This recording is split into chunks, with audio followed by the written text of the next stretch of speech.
जय हिंद सभी को। क्लास 10th का एक पीवाई क्यूज सॉल्व करते हैं। मोस्ट इंपॉर्टेंट क्वेश्चन है, प्रीवियस ईयर पिछले साल 2023 का क्वेश्चन है ये। ठीक है, मोस्ट इंपॉर्टेंट क्वेश्चन है और ये सीबीएसई का है। ठीक है, और सारे बोर्ड्स के बच्चे उसको सॉल्व करने की कोशिश करेंगे। हम क्वेश्चन एक बार रीड कर। लिखा है, an electric iron consume energy at the rate of 880 watt when heating is at the maximum rate and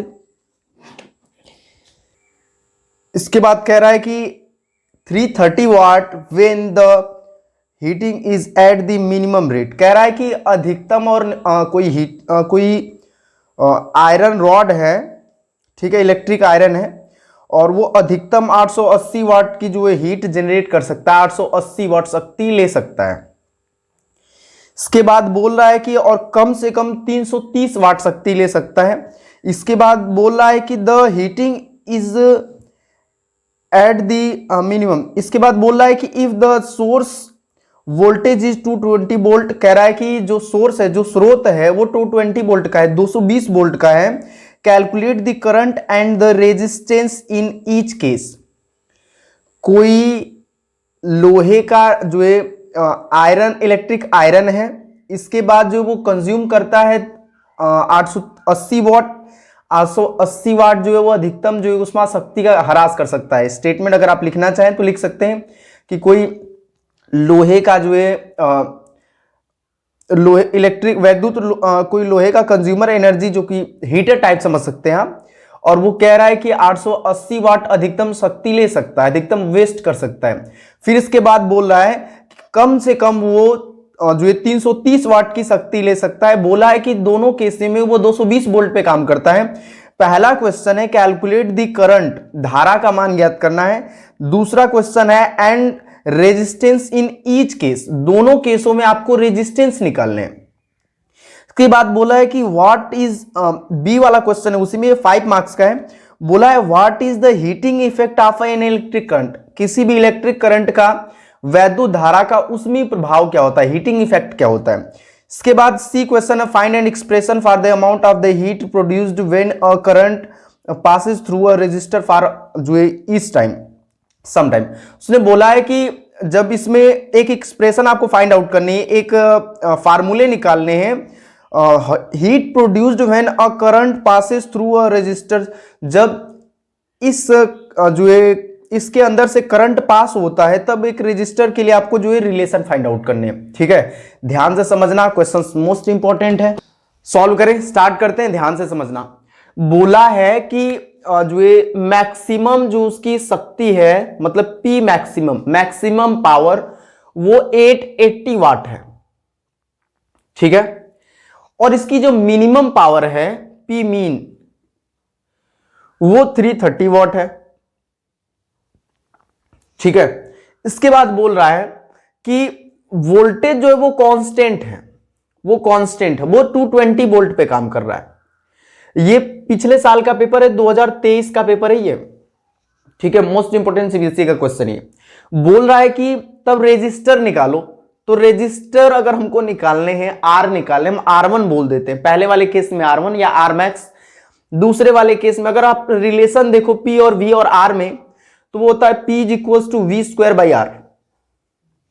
ठीक है, यहां से अगर हम R1 को कैलकुलेट करेंगे तो R इज इक्वल्स टू हो जाएगा आपका V स्क्वायर बाई P, और अगर आप कैलकुलेट करेंगे तो R1 की वैल्यू आ जाएगी V स्क्वायर, मतलब 220 इंटू 220 स्क्वायर है, और बाई में P की वैल्यू आपके पास 880 वोल्ट। 0 से 0 कैंसिल आउट हो जाएगा, ये 4 हो जाएगा, इसको इसमें डिवाइड कर देंगे तो ये हो जाएगा 5 और 5 ओम।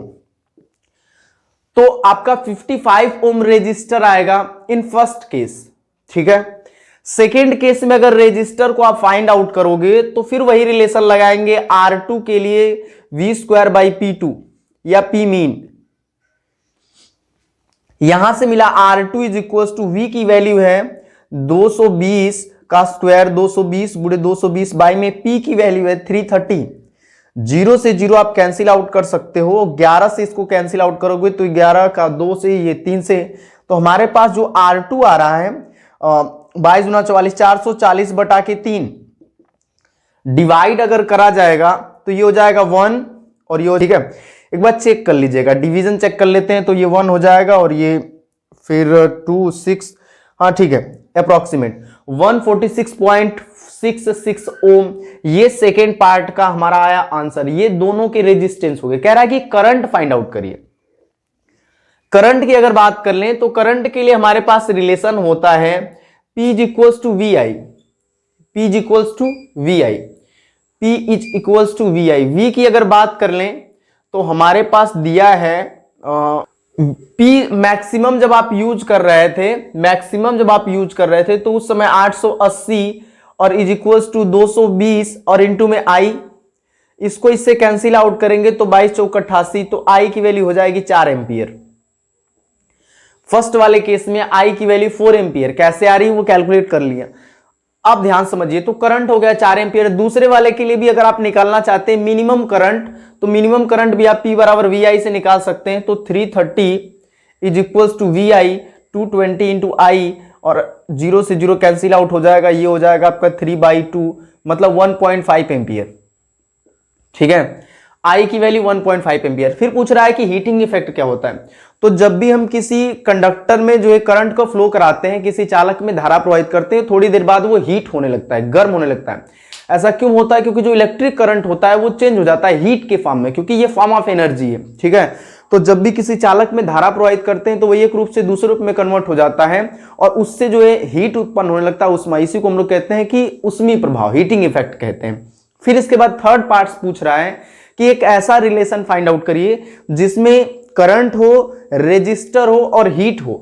तो हम जानते हैं कि वर्क डन फार्मूला होता है वोल्टेज बाई क्यू, चार्ज। अब यहां से हम लोग अगर देखें, V is equals to W by Q होता है, तो W is equals to Q V हो जाएगा। और यहां से Q के जगह पे IT रिप्लेस कर सकते हैं और V के जगह पे IR रिप्लेस कर सकते हैं ओम्स लॉ से। यहां से मिला I का I से मल्टीप्लाई I स्क्वायर और इंटू में R इंटू में T। ये जो रिलेशन है इसमें करंट भी है और जो है रेजिस्टर भी है और हीट भी है। तो फार्मूला होता है H बराबर I स्क्वायर RT। ये रिलेशन फाइंड आउट करने थे। ये आपके 5 मार्क्स के क्वेश्चन हैं, ठीक है। तो आई होप आपको बहुत कुछ सीखने को मिला होगा और क्वेश्चंस को जरूर सॉल्व करिएगा।